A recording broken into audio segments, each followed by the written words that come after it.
நான் ஒரு தோட்டம் வச்சிருக்கேன்னா அந்த தோட்டத்தை பாதுகாக்கிறதுக்காக நான் ஒரு வேலி போட்டு வச்சிருப்பேன். இந்த வேலியை தாண்டி ஒரு இடத்துல வந்து ஒரு எலிய ஒரு சேதாரத்தை பண்ணிருச்சு.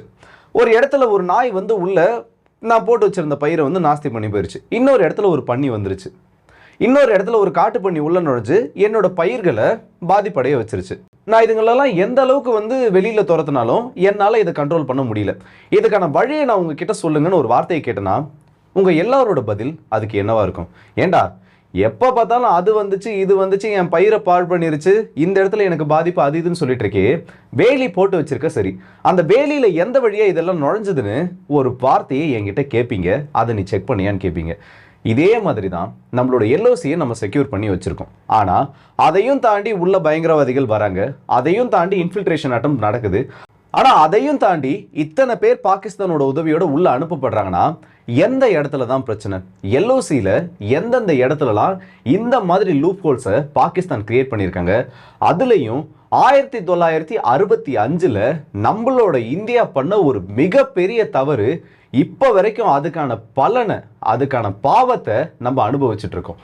வேற ஒண்ணுமே இல்லை, ஹஜிர் பாஸ் இல்லை ஹஜ்பீர் பாஸ்னு சொல்றது 1965 இந்தியாவால் பிடிக்கப்பட்டு திரும்பவும் இந்த வெஸ்டர்ன் கண்ட்ரிஸோட பேச்சை கேட்டு அவங்க கிட்ட கொடுத்ததுனால இன்னைக்கு வரைக்கும் காஷ்மீர்ல எந்த அளவுக்கு ஒரு பெரிய அழிவை நமக்கு கொடுத்துட்டு இருக்கின்றது தான் இந்த ஒரு பதிவுல பார்க்க போறோம்.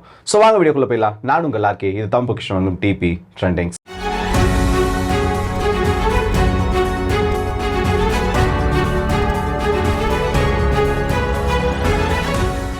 எல்ஓசி லைன் ஆஃப் கண்ட்ரோல் இந்தியாவுக்கும் பாகிஸ்தானும் இல்லை இந்தியாவோட காஷ்மீரையும் பாகிஸ்தானோட அவங்களோட கண்ட்ரோலில் வச்சிருக்கக்கூடிய பிஓகே பாகிஸ்தான் ஆக்குபைடு காஷ்மீரையும் பிரிக்கக்கூடிய ஒரு பகுதி. இந்த உலகத்தில் பல நாடுகள் இருக்கு, நூற்றுக்கணக்கான நாடுகள் இருக்காங்க. அந்த நாடுகள் எல்லாமே ஒருத்தரோட ஒருத்தர் எல்லையை வந்து பகிர்ந்துட்டு இருக்காங்க. ஆனால் ஹை டென்ஷன் இருக்கக்கூடிய பகுதிகள்னு கேட்டனா உலகத்திலேயே வந்து ரொம்ப ரொம்ப ரொம்ப மினிமல் பாயிண்ட் இந்த ஒரு எல்லைகளில் பிரிச்சிடலாம்.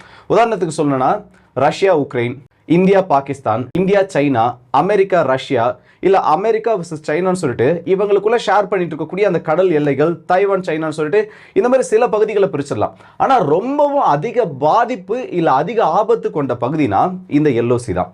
அப்படிப்பட்ட எல்ஓசியை குறிப்பா பாகிஸ்தான் சொல்லக்கூடிய ஒரு நாட்டுக்கிட்ட நம்மளோட எல்லையை ரொம்பவும் தீவிர கண்காணிப்புல வச்சிருக்கோம். இவ்வளவு பெரிய எல்லையை ஆயிரக்கணக்கான நீள கிலோமீட்டர்கள் கொண்ட ஒரு பகுதியை முழுக்க முழுக்க ஃபென்சிங் பண்ணி வச்சிருக்கோம்.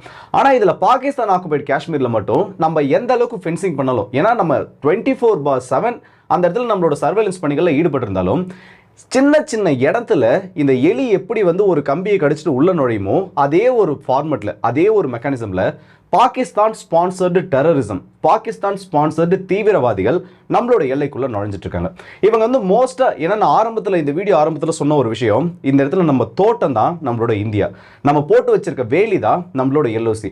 இந்த எல்ஓசியில எந்தெந்த இடத்துல இந்த இன்ஃபில்ட்ரேஷன் அதிகமாக நடக்குதுன்னு பார்த்தோன்னா வடக்குல உரி, நௌகாம், டங்டார், கேரன், குரேஸ், கார்கிலோட சில பகுதிகள். இதுக்கு அடுத்தபடியா பார்த்தோன்னா ஜம்மு பகுதியில் இன்ஃபில்ட்ரேஷன் அதிகமாக நடக்குது. கத்துவா, சம்பா, ரஜோரி, பூஞ்ச், பந்திப்போரா, கன்பல், சண்டோர்கிர். இன்னும் பார்த்தோன்னா கொல்தி சர்சா, மிர்பூர், பிந்தி, சமானி, ஜஃபர்வாலா போன்ற பல பகுதிகளில் இந்த இன்ஃபில்ட்ரேஷன் ஆனது நடக்குது. ஆனால் இந்த அளவுக்கு இன்ஃபில்ட்ரேஷன் நடக்கிறதுக்கும் இந்த ஹஜிர் இல்லைன்னா ஹஜ்பீர்னு சொல்லுவாங்க, இந்த ஒரு முக்கியமான மலைத்தொடர் அந்த ஒரு பாஸ் பகுதிக்கும் என்ன ஒரு சம்பந்தம் கேட்டீங்கன்னா இருக்கு. இந்த ஹஜிர் பாஸ்னு சொல்லக்கூடியது ரொம்ப ஸ்ட்ராட்டஜிக்கலி இம்பார்ட்டன்டான ஒரு லொகேஷன். இந்த மேப்பை நீங்க பாருங்க, அந்த ஹஜிர் பாஸோட அந்த மேப்பை நீங்க எடுத்து பார்த்தீங்கனாலே இதுக்கு மேல் பக்கம் உரி செக்டார் வரும், கீழ் பக்கம் பூஞ்ச் செக்டார் வரும். உரி, பூஞ்ச். நம்ம ராணுவத்தை பத்தி படிக்கிறோம், ஜம்மு காஷ்மீர்ல நம்மளோட ராணுவத்தை பத்தி ஒரு டாபிக் எடுக்கிறோம்னா இந்த ரெண்டு பகுதிகளையும் தவிர்த்துட்டு நம்மளால எந்த ஒரு பேச்சையுமே நடத்த முடியாது. அந்த அளவுக்கு ரொம்ப முக்கியமா இருக்கக்கூடிய பகுதிகள். இது ரெண்டுத்துக்கும் நடுவுல இருக்கக்கூடிய பாகிஸ்தானோட, அதாவது பாகிஸ்தானால ஆக்கிரமிக்கப்பட்டிருக்கக்கூடிய காஷ்மீரோட ஒரு பகுதி தான் இந்த ஹஜ்பீர் பாஸ். இதோட ஸ்ட்ராட்டஜிக்கல் லொகேஷன்ன்றது எந்த அளவுக்கு முக்கியன்றது உங்களுக்கு தெரிஞ்சிருக்கும்னு நினைக்கிறேன். ஆனா 1947, 1948 அந்த ஒரு போர் காலகட்டத்திலேயே இதை பாகிஸ்தான் நம்ம கிட்ட இருந்து திருடிட்டாங்க. இப்போ 1965 நம்ம இதை சரியா பிடிச்சோம். ஆனா பிடிச்சதை நம்மளால ரொம்ப நாளைக்கு கையில தக்க வச்சுக்க முடியல. இன்டர்நேஷனல் அலையன்ஸை நம்பி, இன்டர்நேஷனலாக இருக்கக்கூடிய நாடுகளை நம்பி அதை கோட் அவுட்டோம். அந்த கதையை இப்போ பார்ப்போம். இந்த ஹஜ்பீர் பாஸ்னு சொல்லக்கூடியது இந்த அளவுக்கு ஸ்ட்ராட்டஜிக்கல் லொகேஷனில் இருக்கக்கூடிய ஒரு பகுதி. 1965 பாகிஸ்தானோட பிரசிடென்ட் அயூப் கான் ஒரு முட்டாள்தனமான ஒரு முடிவை பண்றாரு. 1962 இந்தியாவுக்கு சீனாவுக்கு ஒரு போர் நடந்துருச்சு. ஸோ அதனால இந்தியா ஏகப்பட்ட அடி இந்த இடத்துல வாங்கியிருப்பாங்க. இந்த டைம்ல நம்ம இவனை அடிச்சோம்னா இவனால பாகிஸ்தான் கிட்ட இருந்து காஷ்மீரை காப்பாற்ற முடியாது, ஒட்டுமொத்த ஜம்மு காஷ்மீரும் நம்மளோட கண்ட்ரோலுக்கு வந்துடும். பாகிஸ்தான் அரசியல்வாதிகள் எடுக்கக்கூடிய முடிவுகள் தான் தெரியுமே, அந்த மாதிரி ஒரு முடிவை எடுக்கிறாரு. ஆகஸ்ட் மாசத்துல இருந்து இந்தியாவுக்குள்ள அவங்க நாட்டில் இருக்கக்கூடிய பயங்கரவாதிகளையும் அவங்களோட ராணுவ வீரர்களையும் எல்லையை தாண்டி சிஎஃப்எல்னு சொல்லுவாங்க, எல்ஓசி கிடையாது அப்போதைக்கு சிஎஃப்எல், சீஸ் ஃபயர் லைன், இந்த சிஎஃப்எல்ல தாண்டி உள்ள அனுப்புறாங்க. இப்படி உள்ள அனுப்பி அப்போ அவங்க மேஜரா என்ன ஒரு திட்டம் போட்டாங்கன்னா, அவ்வளவுதான், இந்தியான்னு சொன்னாலே இந்து முஸ்லீம் அந்த ஒரு கலவரத்தை நம்மளால ஏற்படுத்திட முடியும். காஷ்மீருக்குள்ள அனுப்பப்படக்கூடிய நம்மளோட பயங்கரவாதிகள் உள்ள போறவங்க காஷ்மீர்ல முஸ்லீம்களுக்கு, ஏன்னா பாகிஸ்தான் சொல்றது அதிகமாக முஸ்லீம்கள் வாழக்கூடிய ஒரு நாடு, முஸ்லீம்களுக்கான நாடு அதை ப்ரொஜெக்ட் பண்ணி வச்சிருக்காங்க.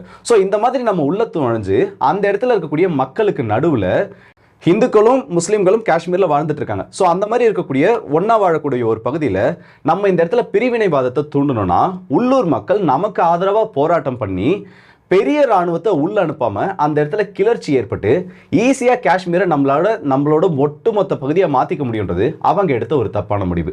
ஆனா களத்துல நடந்தது அது கிடையாது.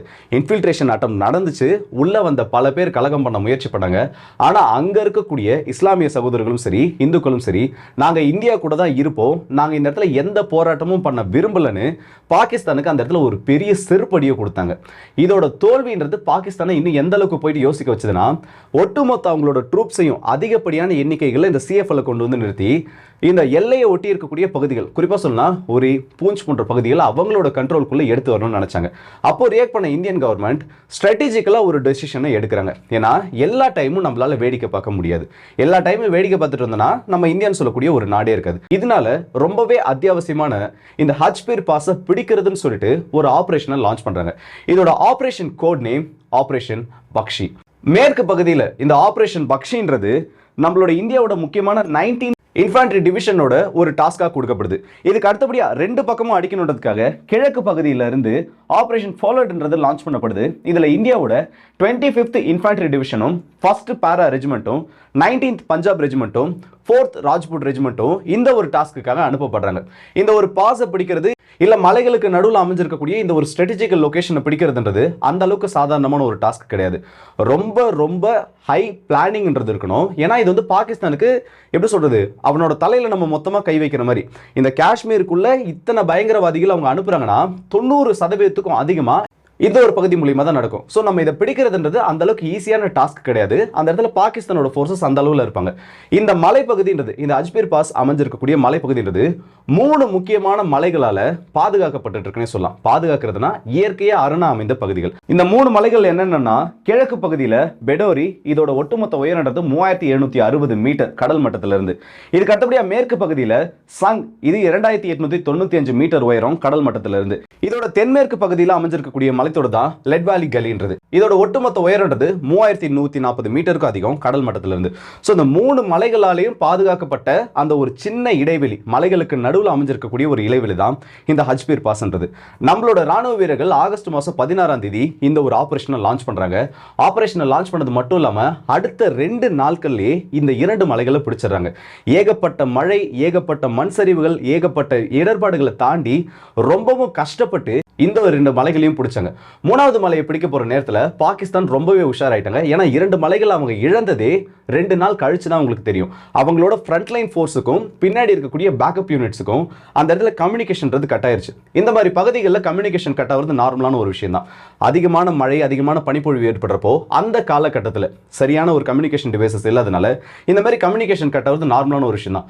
3வது மலையை பிடிக்க போறதுக்கு முன்னாடி அந்த இடத்துல ரிசர்வ் ஃபோர்ஸஸ் அதிகமாக குவிக்கப்படுறாங்க. ஆனா அதையும் தாண்டி மினிமல் டேமேஜோட நம்மளோட பழைய சார்ந்த வீரர்கள், இந்த ஆபரேஷன்ல ஈடுபட்ட அத்தனை வீரர்களும் சேர்ந்து இந்த ஹஜ்பீர் பாஸை பிடிக்கிறாங்க.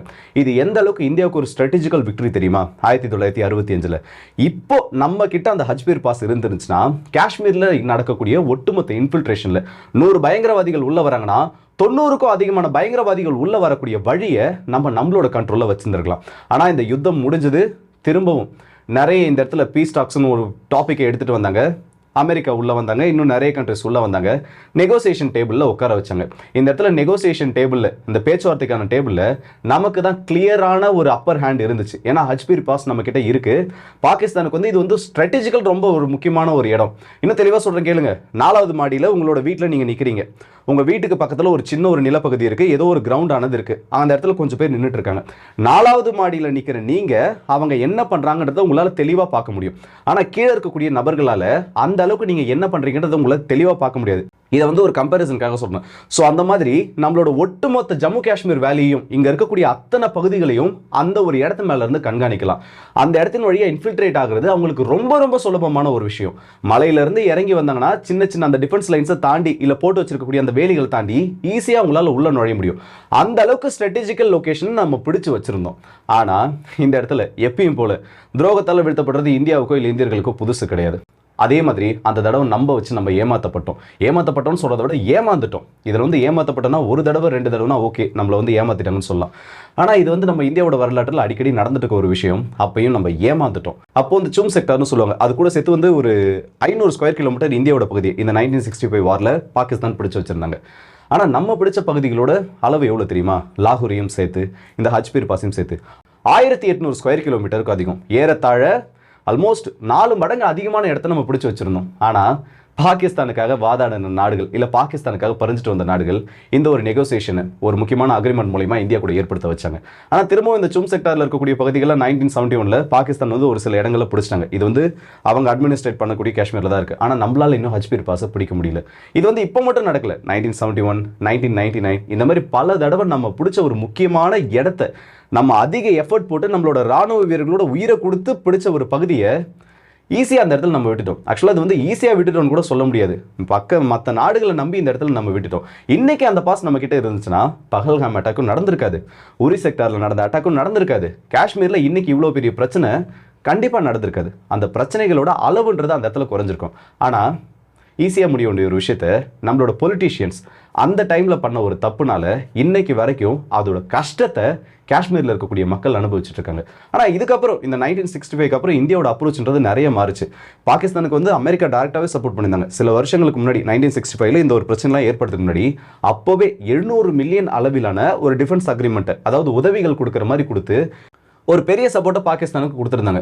அதெல்லாம் தாண்டி இந்த அளவுக்கு இந்தியாவால் பாகிஸ்தானை கவுண்டர் பண்ண முடியுதுன்னா அது உண்மையிலே ஒரு பெரிய விஷயம் தான். நீங்கள் இந்த இடத்துல கேட்கலாம், பாகிஸ்தானுக்கு எதிராக இந்தியாவில் என்ன பெருசாக பண்ணிட முடியும்னு.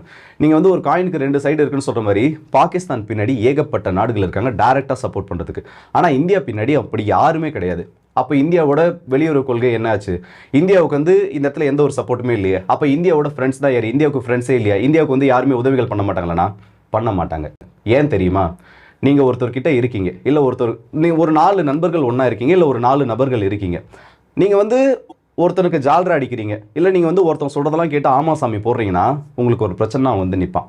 ஆனால் உனக்கு நான் குறைஞ்சவன் இல்லை, என்னால் உன்னையும் அடிக்க முடியும், உன் அளவுக்கு என்னால் வளர முடியும் நம்ம ஒருத்தவங்கிட்ட காமிக்கிறோன்னா அந்த இடத்துல யாருமே நமக்கு சப்போர்ட் பண்ண மாட்டான். நம்ம தனியாக தான் நிற்போம்.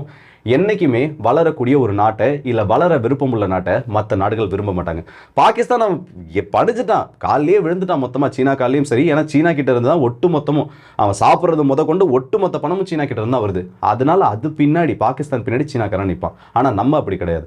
நமக்குன்னு தனியாக ஒரு எக்கானமி இருக்குது, நமக்குன்னு தனியாக உலக அளவில் ஒரு பொருளாதாரம் இருக்குது, நமக்குன்னு தனியாக ஒரு உலக அளவில் சக்தி வாய்ந்த ஒரு இராணுவம் இருக்குது. இதெல்லாம் இருக்கிறப்போ எல்லாம் நம்ம கிட்ட நல்லா சிரிச்சு பேசுவாங்க. ஆனால் முதுகுக்கு பின்னாடி கத்தி எப்பயுமே ரெடியாக இருக்கும் நம்மளோட இந்தியாவை குத்துறதுக்கு. அதுதான் ஒவ்வொரு இன்சிடென்ட் நடக்கிறப்பையும். ஏன் இப்போ சமீபத்தில் இந்தியா பாகிஸ்தான் கிளாஷ்ல கூட அதுதான் நடந்துச்சு. ஸோ இந்தியாவுக்கு நிரந்தர நண்பர்கள்னு சொல்லிட்டு இந்த இடத்துல யாருமே கிடையாது. நண்பர்கள் இருக்காங்க, ஆனால் நேரத்துக்கு தகுந்த மாதிரி ரியாக்ட் பண்ணக்கூடிய நண்பர்கள் தான் இருக்காங்க. அதுக்கு காரணம் இந்தியாவோட வளர்ச்சி. ஸோ இந்த வீடியோ பற்றி உங்களோட கருத்துக்களை கமெண்ட் செக்ஷனில் சொல்லுங்கள். அடுத்த வீடியோஸ் இப்போ மது ஒரு உங்கள் எல்லாருக்கும்